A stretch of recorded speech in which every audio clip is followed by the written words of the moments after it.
Dito tayo ng sinigang na panigi. Ay, nilagay ko na yung kamatis. Ito yung bawang sibuyas at luya. Ayan po, nilagay ko na po yung panigi sa ibabaw ng mga rito. Ayan, pakuliin po natin ang pakuliin. Saka sa ating dagdagan ng ating tubig. May konting tubig na po yun. Ayan po, dinagdagan namin ng sabaw. Lagyan na natin yung ating isang eggplant saka okra. Ayan. Itakpan natin. Ayan po, luto na yung ating gulay. Susunod ko yung ating pechay. Ayan po, nilagay ko na yung ating pechay.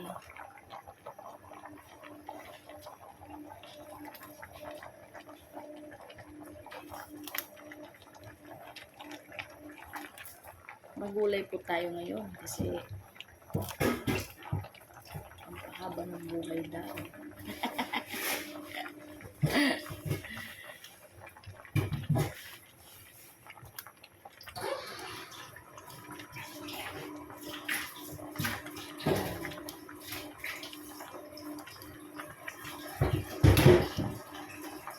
Hintayin mo lang siyang mag-blush yung ating dahon. Ilagay yung ating lemon.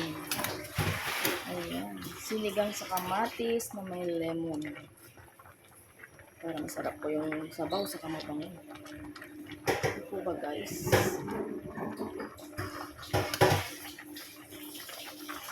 So,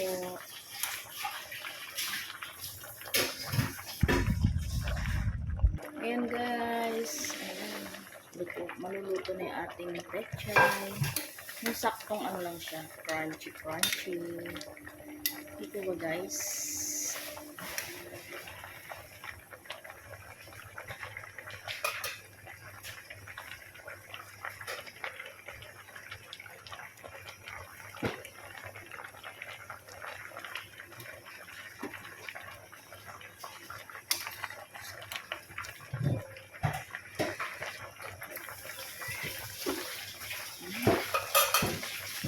Sarap. Lagyan na natin yung ating lemon. Ayan. Kailangan huwag natin lutuin masyado yung ating lemon. Tama na siya.